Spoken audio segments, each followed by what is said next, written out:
Hey everyone, welcome to another deck profile video. I recently got a new deck, and that new deck is, as you can see, Phantom Knights. The reason I got this deck was because I found that my Cyber Dragons, they weren't really performing as well as I would have hoped, and I needed a new deck that was more consistent and also more powerful as well. And I found that Phantom Knights fits both of those roles, especially with the release of the new Phantom Rage booster set. So without further ado, let's get into the deck profile. Starting off with the main deck, we run 3 copies of Phantom Knights of Torn Scales. This card is the new card that was released in the Phantom Rage set, and it has 2 effects. Its first effect is that if it's face up on the field once per turn, and these are hard once per turns, by the way, as all Phantom Knight cards are. As a hard once per turn, you can discard any card, not just a Phantom Knight card, but any card, and then send 1 Phantom Knight's card from your deck to your graveyard. So in a sense, this card is almost like a Dark Refer Girsu, the Orcus Mech Knight hybrid. In which case, since all Phantom Knight cards, they get their effects off by banishing themselves from the graveyard, this card helps you set that up beforehand. So that's really good. And is exactly what this deck was missing. A second effect is effectively a +1, in the sense that if one of your other Phantom Knight's cards is banished from the graveyard, you can, while this card is in your graveyard, you can special summon it back from the graveyard, but it banishes itself when it leaves the field. Since banishing Phantom Knights as their archetype, what their archetype does is banish themselves from the graveyard to get their effects off, this card basically gives you free pluses for doing what you were already planning to do in the first place. So basically, it just, in addition to being a Dark Refer, it also can bring itself back from the graveyard as extra link fodder or a material to use for your Xyz summons. So it's really good. Next up, you run 3 copies of Phantom Knights of Ancient Cloak. Ancient Cloak is essentially the searcher of your deck, and it can banish itself from the graveyard in order to add any other the Phantom Knights card. And this will become really important when we move on to the next card. But for now, it can banish itself from the graveyard to search any the Phantom Knights card from your deck to your hand, monster, spell, or trap. And in addition, if it's face up on the field, you can switch it to defense mode and give any one of your other dark monsters an 800 attack point boost by switching it to defense mode. So that 800 attack points, it might not seem like much, but it could mean the difference between running over one of your opponent's annoying boss monsters that has protection from being destroyed by card effects, or protection from targeting. So yes, 3 Ancient Cloaks. Next up, we run 3 copies of the Phantom Knights of Silent Boots. Silent Boots is effectively the Blackwing Bora the Spear of this deck, or like a legendary 6 Samurai Kazan, in the sense that if you control any other Phantom Knights monster, you can special summon this card from your hand. And note that it says Phantom Knights monster. It does not say except another copy of Silent Boots. So if you have 2 copies of Silent Boots in your hand, you can normal summon one and then special summon the other one from your hand. And that's an instant rank 3 or link 2 play. Silent Boots also has, like all Phantom Knights, also has an effect in the graveyard that says that if it's in the graveyard, you can banish it from your graveyard and search any Phantom Knight spell or trap card from your deck to your hand. And now I know you might be asking, okay, like what's the difference between Ancient Cloak? Like Ancient Cloak can search everything that Boots can, because Ancient Cloak can search any card, whereas Boots can only search spell traps, right? And to that, my answer will be no, dead wrong. Note how I mentioned a while back that Ancient Cloak specifies the word the Phantom Knights, whereas Silent Boots only says Phantom Knights, which means Ancient Cloak cannot search cards like Phantom Knight's Fogblade or Phantom Knight's Wing because they only say Phantom Knights, they don't say the Phantom Knights. Whereas Silent Boots does not have that restriction, but it cannot search for other Phantom Knights monsters. It can only search for the spell traps. Thus, you need to use both of these in order to get all of your searches off. So yes, 3 copies of Silent Boots. Next up, I run 2 copies of Phantom Knights of Ragged Gloves. Gloves, the reason I don't run 3 like the other 3 monsters I've showcased so far is because for Gloves case, first of all, like how Phantom Knights is a hard once per turn effect, but second of all, its effect is kind of, in a sense, it's kind of redundant with Torn Scales, in the sense that you can banish it from the graveyard to send another Phantom Knight's card from your deck to the graveyard, which Torn Scales already does. Now, this isn't to say that Ragged Gloves is useless in this deck, because it can thin out your deck by 1 more card, and also, if you have both this and Torn Scales in the graveyard, you can banish this to mill maybe a Cloak or something, and then Torn Scales can special summon it back since something in the graveyard was banished. So having extra fodder in your graveyard to banish to trigger the effect of Torn Scales is never a bad thing. But I find that running too many copies of this is kind of a brick. So I would say this card is one of those cards that you should still run. Like 0 is too few, 3 is too many, so 1 or 2.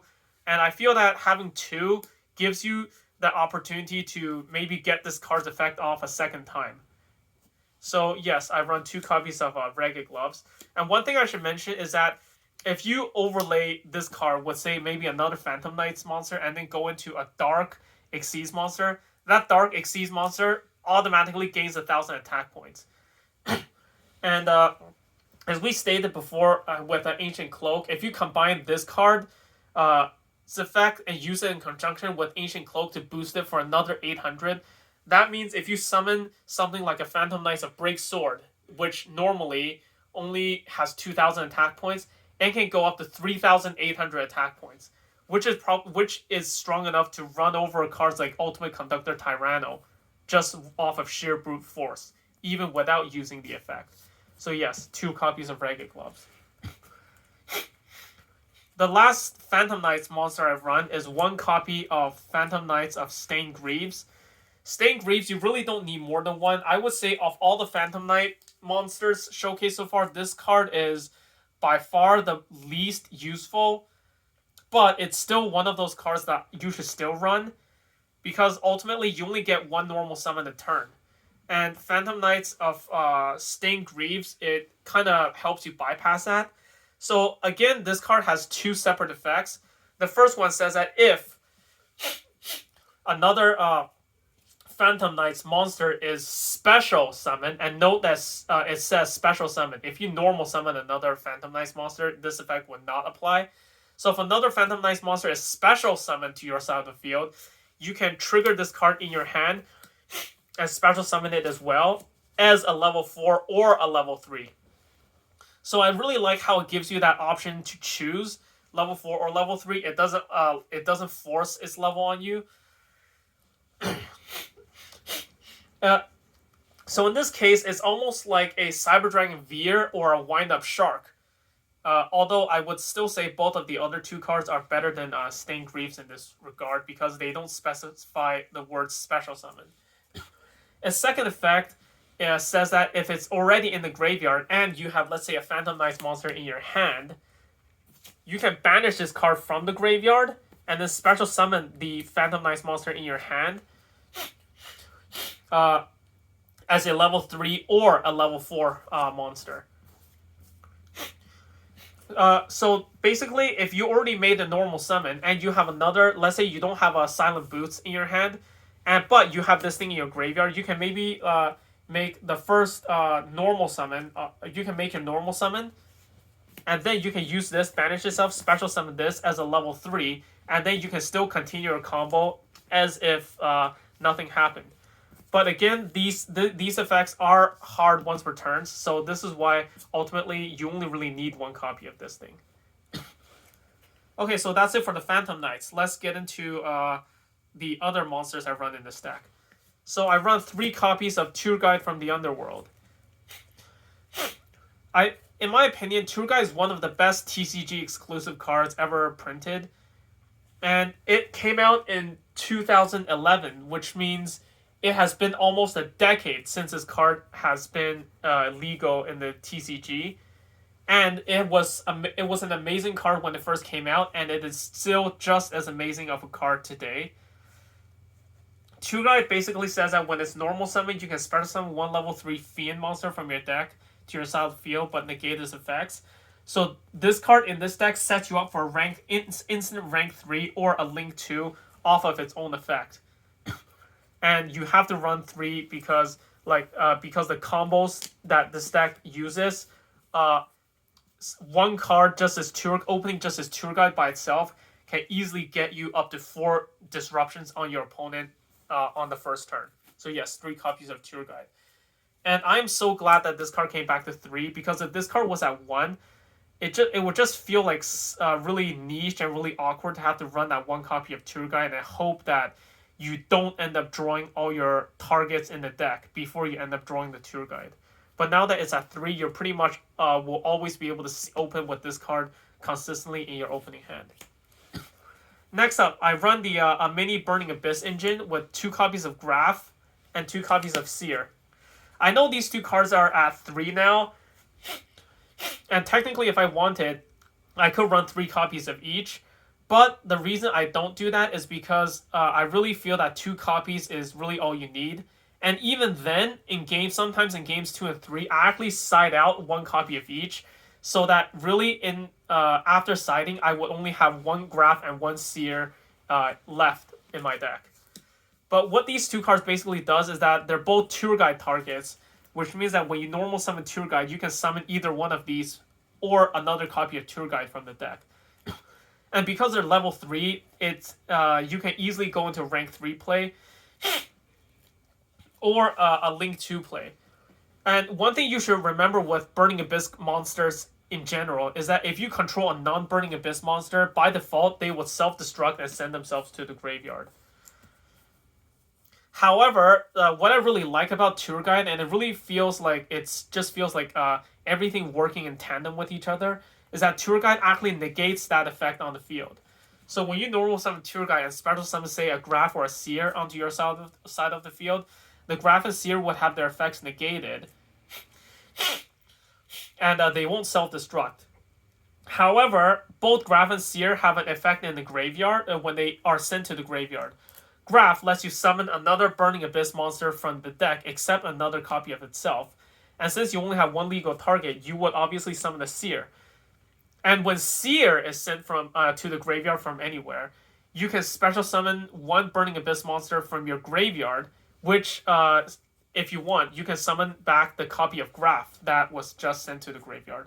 So it feels like almost these 2 loop themselves, but you must remember that both of these effects are hard ones per turn, so you cannot keep looping each other indefinitely. So yes, that's it for the Burning Abyss monsters as well. Next up, some miscellaneous monsters I run. I run 2 copies of Kagemucha Knight. This card is similar to the Stained Greaves, except I would actually say it's a little bit better, because it just says when you normal summon a level 3 monster, you can basically immediately activate this card in your hand and special summon it. So in this case, this card is more like a wind-up shark, and the best part about it is that if you have Tour Guide and Kagemucha Knight in the hand, you can normal summon Tour Guide, and before your opponent has a chance to use an Ash Blossom to negate the Tour Guide's effect, you can chain block it with Kagemucha Knight immediately. And this is really useful because if your opponent had the Ash Blossom or an Effect Veiler to negate your Tour Guide, you just wasted your normal summon, and you're stuck with a 1000 attack Tour Guide on the field. And don't get me wrong, this deck does play defense. It does have the Fog Blaze, Impermanences, and all the other defensive traps to help you survive your opponent's counterattack. But even giving your opponent the chance to counterattack in the first place is never a good thing, and is something you should always avoid. And having the Kagemucha Knight in the hand as a backup plan, even if your opponent ends up Veilering the Tour Guide, you can still link these 2 away for a link 2 or overlay them for rank 3. So yes, Kagemucha Knight definitely definitely has its applications in this deck. Next up, I also run a mini danger engine, one danger Tsuchinoko and one danger Jackalope. These cards, I like both of these cards because first of all, they're dark level 3s, so that by itself already has synergy in this deck. And also, they have effect that, by depending on what happens, it can either special summon itself and get you another discard, maybe one of your other Phantom Knights monsters into the graveyard, or like if they end up being discarded by their own effect, both of them would automatically either summon themselves, or in the case of Jackalope, it will summon another danger from the deck. In this case, it will be Tsuchinoko. So basically, both of these will guarantee you a monster onto the field, regardless of whether your opponent, what card your opponent picks. And while I generally don't like luck-based cards, when the luck-based card has no downside whatsoever, let's say something like Sixth Sense, why wouldn't you run it? Like, it's a win-win no matter what, regardless of what the outcome is. So yes, in this case, it's Tsuchinoko and Jackalope, one copy of each, and it has worked wonders for me throughout testing this deck. Next up, I still run the 3 Ash Blossoms hand trap. I actually had to take these out of my Cyber Dragon deck after I decommissioned it. And note that this one is actually still the French copy of the card. So, well, these other two are English versions. And Ash Blossom, I will say, is still one of the better hand traps in the game right now. And what it does is basically whenever your opponent activates any searching related effect, you can automatically discard this card from your hand to the graveyard and automatically negate it. And considering how reliant the current game is on searching the combo pieces to your hand and comboing out as soon as possible, Ash Blossom and being able to stop that is definitely would help you survive your opponent's initial setting up first turn where they are able to set up. So yes, 3 Ash Blossom, always max this out. And the neat thing about Ash Blossom is that it's a level 3, which means even if you draw it going first, but you also open Kagemucha Knight, you can actually, as a last resort situation, normal summon this. And since you normal summon a level 3 monster, Kagemucha Knight's effect automatically triggers in hand and special summons itself. So even going first, Ash Blossom is not a brick. It can actually be played as a combo piece.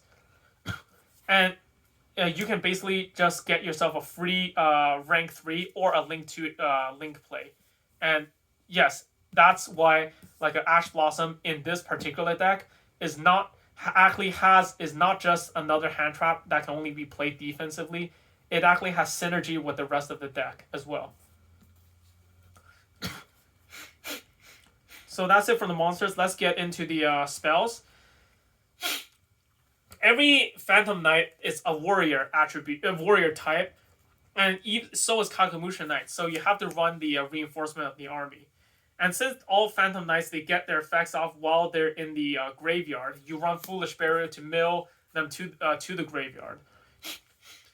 I don't think I need to explain further why these two cards are must-haves in this deck. If Rhoda was at 3, you will run 3 Rhodas. If Foolish Burial was at 3, you will run 3 Foolish Burials. That's how simple it is. Next up, the new Rank Up Magic Phantom Knight spell. This card is searchable off of Silent Boots, but it is not searchable off of Ancient Cloak because it only says Phantom Knights and not the Phantom Knights. But what this card does is it gives you the option to basically rank up any Dark Xyz monster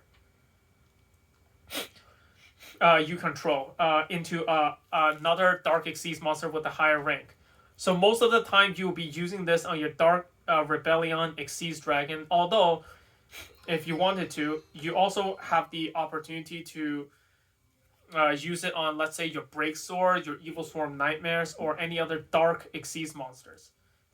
And what makes this card better than the previous Rank Up Magic spell cards is that it doesn't require the Xyz monster on the field to have no Xyz material, which means and since by def since by Xyz mechanics the materials attached to the original Xyz monster will also be transferred over to the new summon monster. The more Xyz materials you currently have on your existing monster, the better it will be like for the next monster summoned. So this card is always good. Also, the that little thing, that little in detail makes it more convenient for you, because many Xyz monsters they don't have a way to get rid of their Xyz materials on the first turn. So this card bypasses that. It just says, I don't care how many Xyz materials your monster has. I can just let you summon it out just like that. Since most decks use cards like Veiler, Ash Blossom, and whatnot, obviously run one Called by the Grave. And as I stated in the previous video, before this card got hit, it was actually a much harder to decide how many copies to run. Like, do you main deck 3 copies, 2 copies? Do you not need it at all? But after Konami hit this card to 1, it basically became one of those cards where you may as well run that 1 copy of Call by the Grave, similar to Max C. Before, when Max C was at 3, many people were running 3, some people were running 2, some people didn't even bother playing it. But after it got hit to 1, Maxi became one of those cards where, well, it's at 1, so you may as well run that 1 copy of Maxi as your 40th card. I just really hope Call by the Grave doesn't get hit, and I really don't feel that it's ban worthy. But since it's limited at 1, and it does help you stop hand traps going first, and even going second, it's a quick play. There's nothing bad about playing that 1 copy of it, so you may as well play it as your 40th card. Next up, last 3 spell cards I run. 3 Forbidden Droplet. I know people compare this card to Dark Ruler No More, but for this particular deck, I would say it is much, much, much better than Dark Ruler No More. For one, it's a quick play spell card, and also it can, since it shreds attack points, it implies that it can be used during the damage step as well. Also, just like Dark Ruler No More, it's a spell speed 4 in the sense that your opponent cannot activate cards or effects in response to it. And the best part about it in this deck is that if you already burn out your normal summon, and let's say you have no other ways to get your Phantom Knight monsters in your hand into the graveyard in order to get their effects off, this card basically gets you a win-win in the sense that it lets you discard your Phantom Knights to the monsters to the graveyard, and at the same time, it offers non-targeting negation for all your opponent's monsters. So if your opponent has a Red Eyes Dark Dragoon on the field, you can activate Forbidden Droplet, discard maybe, say, an Ancient Cloak or your Ragged Gloves to the graveyard, and then and since it doesn't target a Red Eyes Dark Dragoon, it's not protected from this. And since Forbidden Droplet specifies your opponent cannot activate cards or effects in response to its activation, it will still automatically negate the Red Eyes Dark Dragoon, and which means that you can make your other plays such as banishing the cloak, banishing the boots, getting their effects off without any hindrance. So yes, 3 Forbidden Droplets is a must-have in this deck. Next up, onto the traps. Obviously, as we stated before, you have to run the 3 Fogblade. In this deck, this card is like a searchable Fiendish Chain, in the sense that it stops the monster, it negates the effect of the targeted monster, and it also blocks it from attacking. On top of that, you can actually use it defensively on your own monsters as well, because it's said that the targeted monster cannot be declared as an attack target. So if you use this on your own monster, sure, your own monster's effects negated. But if you only have 1 monster on the field, your opponent has maybe 5 monsters. None of those 5 monsters can attack your 1 monster. So basically, and since if they have no way to get either the Fogblade or your monster off the field, then basically you just save yourself from being OTK'd. And basically giving your... And the one thing with this deck is that if it survives turn, it can almost always be able to come up with a counterattack on your next turn. And the second effect of Fog Blade, like most other Phantom Knight's trap cards, is that you can banish it from the graveyard in order to special summon one of your Phantom Knight's monsters in your graveyard. And note that since it's a trap card, you can do this as a quick effect during either player's turn. So if you have Phantom Knight's Fog Blade in your graveyard and maybe another copy of Boots, and your opponent says, oh, you have no monsters, I'll just attack directly. No, you can actually banish the Fog Blade from your graveyard to special summon back the Boots in defense mode and basically block off one more attack than your opponent would expect. However, this effect is a hard once per turn. So even if you have multiple copies of Fog Blade in the graveyard, you can only use its effect to banish itself to summon something from the graveyard once per turn. But in addition to being a good defensive card, it can also be used as a combo piece because sometimes you just need that one extra monster to go into a Link play or an Exceeds play. And Fog Blade and the other Phantom Knights trap cards, they give you that option. So yes, 3 Fog Blade. Next up, I run 1 copy of the Phantom Knight's Wing. This card is also similar to Fog Blade in the sense that you can banish it from the graveyard to summon back one of your Phantom Knights monster. So in that sense, if you have this and Fog Blade in both in the graveyard, and maybe 2 Phantom Knights monsters in your graveyard, for instance, you can banish both of them and summon both of these back. So essentially, if you manage to have these in the graveyard, and multiple Phantom Knight monsters in the graveyard at the same time, it's an effective +2 that can help you get into a Link 2 or a Rank 3 without you having to expend even a single more card from your hand. But its second effect is actually somewhat underrated. Is that it gives any one of your monsters, not just the Phantom Knights monsters, extra 500 attack, and the first time it will be destroyed this turn, it's not destroyed. So since it boosts attack points, that implies that it can be used in the damage step as well. Which means if your opponent is trying to attack over one of your Phantom Knights monsters, and let's face it, the main deck monsters really don't have that much attack points, so they're really prone to being run over by battle. You can play this card, target your monster, give it maybe a little bit more attack points. Sometimes that might make a difference, sometimes that might not.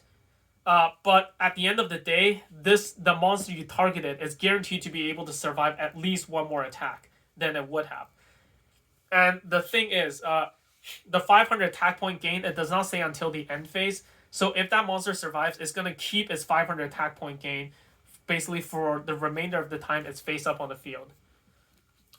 So yes, Phantom Knight's Wing is definitely a really good card to run. The last Phantom Knights trap card I've run is Phantom Knights of Shade Brigandine.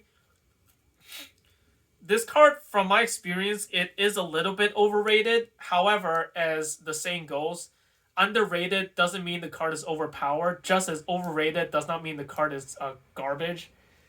And I feel that's the case with Shade Brigandine. It may not be as good as Fog Blade or Phantom Knight's Wing because you cannot banish it from the graveyard to summon back one of your Phantom Knights monster. But what it can do is it can summon itself as a level 4 monster. And note that level 4, not level 3 or level 4. However, the good thing about this is that if you have no trap cards in your graveyard, you can just activate it immediately. You don't have to basically set it first and wait a turn. You can just play it immediately. And even though it forces itself out as a level 4, which means you probably won't be able to overlay for a rank 3 Xyz monster, the good thing about it is that you have this card, Phantom Knights of Stained Greaves. Remember that Stained Greaves, if it's in your hand, and another Phantom Knights monster is special summoned to your side of the field, you can automatically special summon it. The Phantom Knights of Shade Brigandine, when it special summons itself, it still keeps its name. So technically, you just special summon a Phantom Knights monster.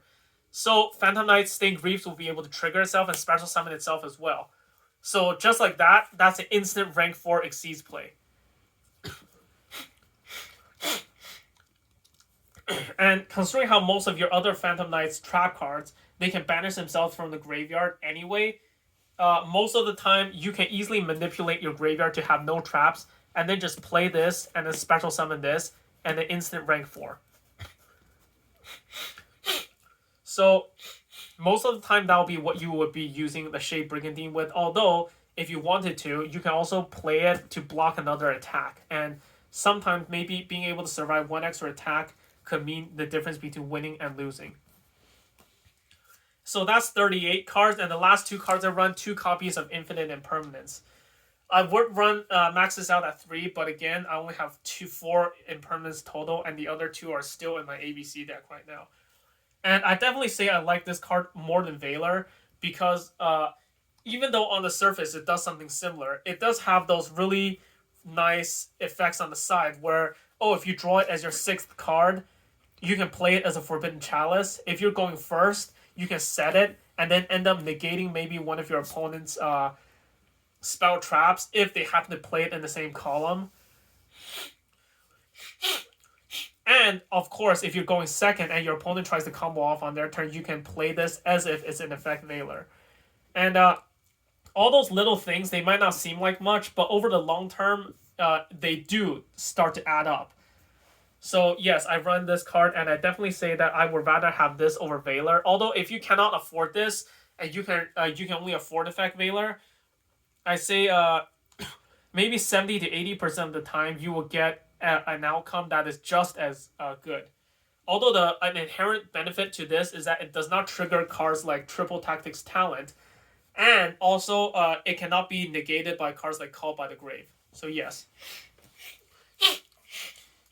So that's it for the main deck. Let's get into the extra.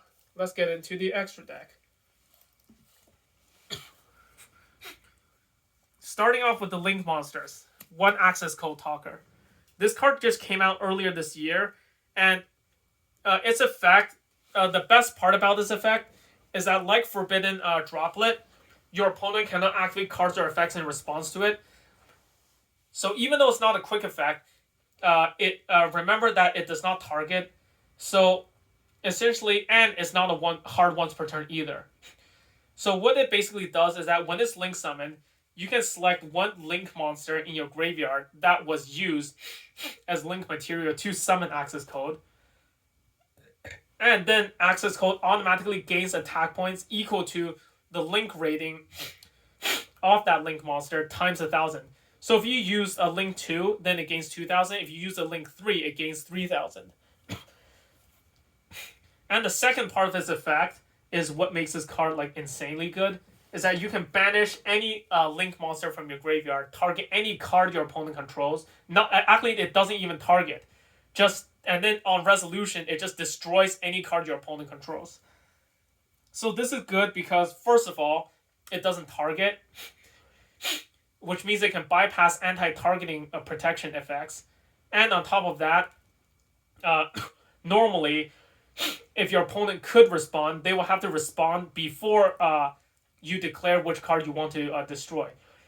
But this point is completely moot because of the second part of the effect, which said that your opponent can't even respond to the activation of this effect.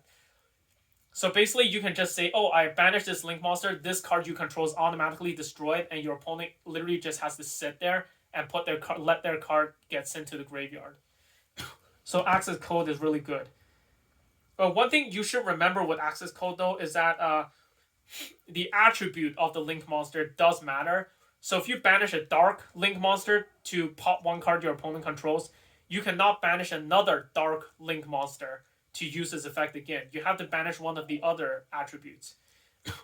But even if you are able to get this effect off just once, that in itself is already giving you a huge advantage, especially since it doesn't target and your opponent can't respond. Next up, the other Link 4 I use is Appaloosa, Bow of the Goddess. I actually got an alternate artwork for this card for this particular deck. And the original artwork one, I'm using in my ABCs right now. But Appaloosa, I believe I already explained what this card does in my ABC deck profile video. is that Appaloosa basically is not hard once per turn. It's not a hard once per turn, and in fact, it just says once per chain. So basically, if you summon it out with using 4 monsters, it basically goes up to 3,200 attack, and it has 4 monster negations on it. And considering how these days the vast majority of decks need to activate monster effects in order to go off, Appaloosa basically makes it so that your opponent has to play through 4 negations just in order to get their main board rolling. So the only downside to this is only negates monster effects, so your opponent can still use maybe a Dark Hole or a Raigeki, and then this card can't do anything. But again, most of the time these days, your opponent wouldn't be actively running those in their main deck, maybe at best in their side deck. So in game 1, this card will be really good. Game 2, you might have to watch out, but I guess, hey, that's what you have cards like Phantom Knight's wing for. Next up, into the archetype-specific Link monsters, you run 1 copy of Phantom Knights of Rusty Bardiche. This card was previously banned on the Forbidden Limited list, but it recently came back. And I would say that this card is basically what makes this deck a viable strategy in the competitive meta. So Phantom Knights of Rusty Bardiche has 2 effects. Its first effect says that if any dark Exceeds monster is summoned to a zone that its link arrows are pointing to, you can target any card on the field and destroy it. And since the vast majority of Exceeds monsters you run in this deck are indeed dark attribute, this card makes it so that basically you get to pop cards your opponent controls simply for doing what you were already supposed to be doing for this deck anyway. And the second effect is what makes it even better, is that you can send 1 Phantom Knight monster from your deck to your hand to set 1 Phantom Knight spell trap card directly to your field. So that includes cards like your Wing, your Fog Blade, your Ranka Magic Quick Play spell card. And if you wanted to, you can even set your Phantom Knights of Shade. You can even set your Phantom Knights of Shade Brigandine as well. Although most of the time you would just be limiting yourself to these 3 cards. Because by the time this card is out, chances are that Shade Brigandine, it would have already lost most of its viability anyways. But yes, if I had to say one thing about this card, I would say that if Hauki Fibrax is the Link monster that supports the Synchro mechanic, Union Carrier is the Link monster that supports the Union mechanic, and Electromite is the Link monster that supports the Pendulum mechanic, then I would say that Rusty Bardiche would be the Link monster that supports the Exceeds mechanic, or at least the closest Link monster we can find to that. But I really hope this card does not get rebanned again, because that would be a huge hit to the Phantom Knights archetype. But aside from that, having just 1 copy is basically, most of the time, it will be what you need, because you can technically recycle it back with your Fog Blade and your Wing from the graveyard. Next up, 1 copy of Cherubini, Ebon Angel of the Burning Abyss. This is the Burning Abyss Link monster, and I feel like if this was intended as a Burning Abyss exclusive, it should have said 2 level 3 Burning Abyss monsters rather than 2 level 3 monsters in general.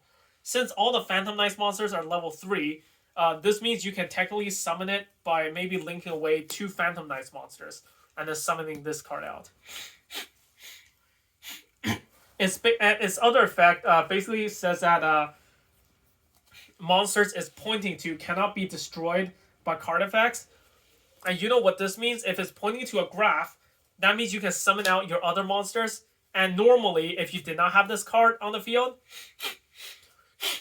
graph would self-destruct because the Phantom Knights monsters are not Burning Abyss.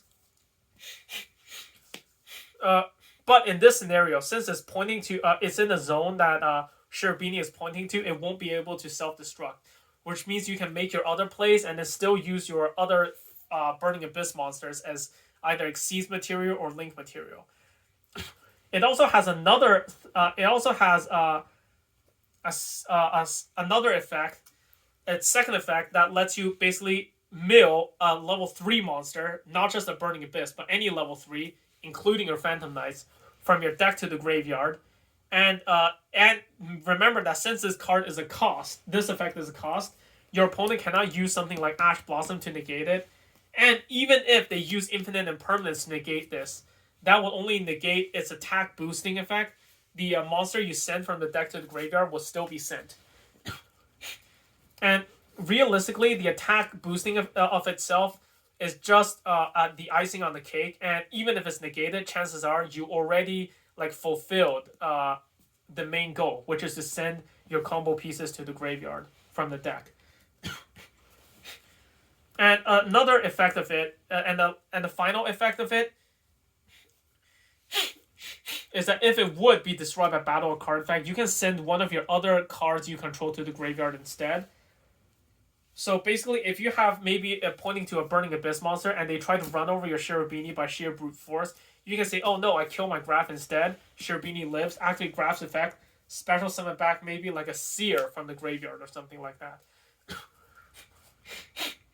And if they try to board wipe you, since at this point only Cherubini is marked for destruction, and Seer isn't, you can use Cherubini's effect to pop the Seer instead to protect itself.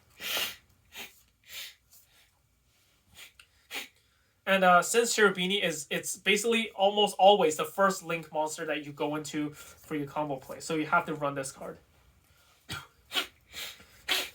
Last two Link monsters I run is one Nightmare Phoenix for the spell trap removal.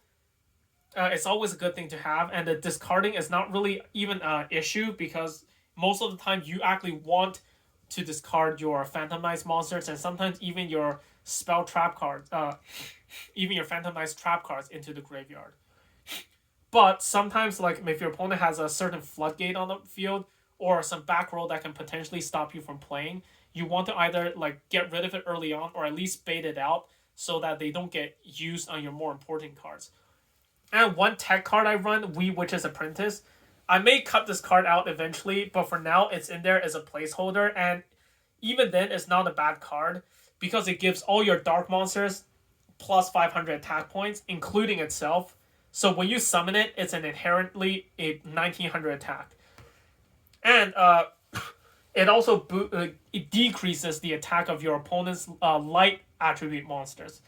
So essentially, if your opponent uses a deck that is primarily light attribute, you can summon this card to basically give yourself that extra little advantage and also put your opponent's monsters at a disadvantage. So yeah. Now, onto the Xyz monsters. One AA Divine Arsenal, AA Zeus the Sky Thunder. This card is insane because it as a quick effect is almost like a Chaos Emperor Dragon, sends all other cards on the field to the graveyard, non-targeting, non-destruction as a quick effect, and is not once per turn either, which means depending on how many Xyz materials you have on it, you can just keep using its effect to give your opponent board wipes. And I have actually seen cases where this card has made the opponent rage quit because of how insanely busted it is. And the scary thing is, even though essentially a rank 12 Xyz monster is actually not that hard to summon, because you can just Xyz summon it on one of your other Xyz monsters, almost like a Xyz change, almost like an inherent rank up Xyz change. But the only condition is that the other Xyz monster, your Xyz monster must have been in battle during this turn's battle phase, which most of the time is not even that hard to get into. Next up, I run one Arc Rebellion and one Dark Requiem. I personally like Dark Requiem just a little bit more, but Arc Rebellion definitely has its use as well. Overall, I would say Arc Rebellion is better for when you're going for game, whereas Dark Requiem is better for when, let's say, you just set up the first turn and you want to maybe set up a few negations on your first turn. But one thing you have to remember about Dark Requiem is that you have to have Dark Rebellion attached to it as an Xyz material in order for it to gain its effects. If so, it's good practice to always detach all the other Xyz materials from Dark Requiem and save Dark Rebellion as the last one in order to be able to use its effects as many times as possible. Its first effect is a once per turn, but its second effect is not a once per turn. So you can, its a second effect is like it evolves Ardoka, and you can negate the activation of any monster effect your opponent attempts to use. And as an added bonus, you can actually special summon back one of your Dark Xyz monsters back from your graveyard as well. And its first effect, it's similar to Dark Rebellion, except the monster you target, its attack goes to 0 rather than just being halved. And Dark Requiem gains the full attack points of the targeted monster. So that's definitely good, because if your opponent has a 3000 attack monster, you can use Dark Requiem, target their monster, and it goes to 0, and then you gain 3000 attack. So that's automatically like 6000 attack right then and there. So yes. And obviously, in order to make these cards work, you have to run the Dark Rebellion Xyz Dragon. Other Xyz monsters you run include Raider's Knight. And Raider's Knight, most of the time, you'll be using it to go into the Arc Rebellion, because Raider's Knight would attempt to destroy the Xyz monster summoned on top of it. But the Arc Rebellion, if it's Xyz summoned, it can't be killed by card effects anywhere. So it will probably be here to stay. One Evil Swarm Nightmare. This card is surprisingly underrated because, for one, its defense points is 1950, so your opponent will have to summon a monster with at least 2000 attack in order to beat over it. And most of the time, your opponent will probably be trying to special summon monsters with that much attack points. But if they do that, Evil Swarm Nightmare will just detach one Xyz material from it and then flip it face down, almost like a Book of Moon. And its effect is not hard once per turn either. So if your opponent, it can basically flip multiple of your opponent's special summon monsters face down. And remember, this is important. Link monsters that are face down cannot be used as link material. Only face up monsters can be used as link material. So that even though it doesn't remove the monsters from your opponent's field, it does prevent them from being able to be linked away, and that in itself is often enough to block your opponent from continuing their full combo. Next up, we run 2 copies of Phantom Knights of Breaksword. This card is like the Diamond Direwolf of the deck, but it has a second effect that makes it even better. Is that if this card was Xyz summoned and it was destroyed by battle or card effect, you can target any 2 Phantom Knight monsters in your graveyard and special summon both of them back as level 4 monsters. And this is important because you can use this Diamond Direwolf effect to destroy any card your opponent controls, and then special summon back the 2 Phantom Knight monsters used for its Xyz summon, and then go into a Dark Rebellion Xyz Dragon, and then essentially just continue to attack over from there. And also, this card is not afraid of being destroyed by card effects.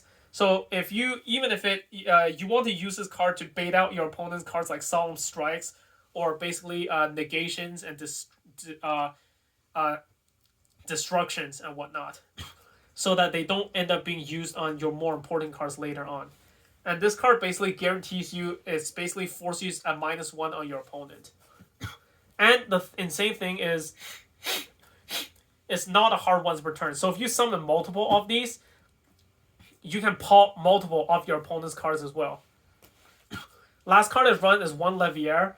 Because of all the banishes that this deck does, you can always use Levier to recycle back your banished Cloak, Boots, Torn Scales, which, if it's summoned back from the graveyard using its own effect, would actually banish itself. So yeah. that's it for the extra deck. Now let's get into the side deck. For the side deck, I obviously start off by running 3 Winged Dragon Raw Sphere mode. I find that decks these days, a lot of the decks these days, they end up maybe on 3 or 4 monsters that stop you from playing the game. And some of them even have a restriction that says, oh, your opponent can't special summon monsters. But guess what? Winged Dragon Raw bypasses that because it tributes your opponent's monsters as a normal summon. So even if your opponent has a Vanity's Fiend on the field, Winged Dragon Raw Sphere mode will be able to tribute over it. And because this deck, it doesn't rely on its normal summon. It does rely on its normal summon, but not as much as maybe like some other decks out there. Even if you tribute over your opponent's monster with Sphere mode, you can still go into a somewhat decent, semi-decent play. And maybe like try to go for a counterattack in addition to the Sphere mode. Next up, 3 Ghost Ogre Snow Rabbit. I feel that this hand trap has fallen slightly out of favor, but so far in the context of this deck, I would say that you can still, in the context of this deck and in the context of the current meta, like being able to destroy one of your opponent's monsters or like face-up cards that attempt to use its effect is never a bad thing. And even though it doesn't, strictly speaking, negate the effect, like getting that card off the field is sometimes enough to maybe just set them back a turn. Next up, I run 2 copies of the Humongous Kaiju. So this card kind of works hand in hand with a Winged Dragon Raw Sphere mode, because while Sphere mode requires your opponent to have at least 3 monsters, Humongous only requires your opponent to have 1. But overall, while Kaijus are definitely good cards to run, I feel that it is better to run that hand trap Nibiru. I actually have ordered a second pair of Nibirus, but right now, the 2 Nibirus I currently have are still in my ABCs. So for now, you can try to think of these cards as placeholders. Once I get the Nibirus, these cards will be removed and the Nibirus will be placed in. And finally, for the monsters, 1 Dino Wrestler Pankratops, because if I end up going second, this card is a free special summon that's 2,600 attack and a quick effect, destruction effect. So you can basically use this to bait out and force your opponent's negation effects so that they don't end up being used against your more important cards. And because it's a special summon, you can still make your normal summons normally. Next up, I run 3-dimensional barriers because if I'm honest with myself, recently, with the advent of the new master rules, link summons, while they're still fairly prevalent, Exceed summons, Synchro summons have been making somewhat of a comeback. And with the new Drytrons archetype, and also Virtual World, they Synchro summon and they use Exceed monsters like True King of All Calamities. This card can stop all of those. You just have to flip it and declare the type of the monster you want to block off and negate. And then if your opponent's deck relies heavily on that, pretty much more often than not, they will basically just be stalled for a turn. And then on your next turn, you'll be able to mount your own counterattack. And then I run 1 Ice Dragon's Prison because right now I only have 1. But if I had a second one, I would run 2. But again, for a placeholder, I'm running the 1 copy of Crackdown. Really underrated card because it's like a snatch deal. The only downside is that it's a trap card. But hey, as a trap card, that means you can use it on either player's turn.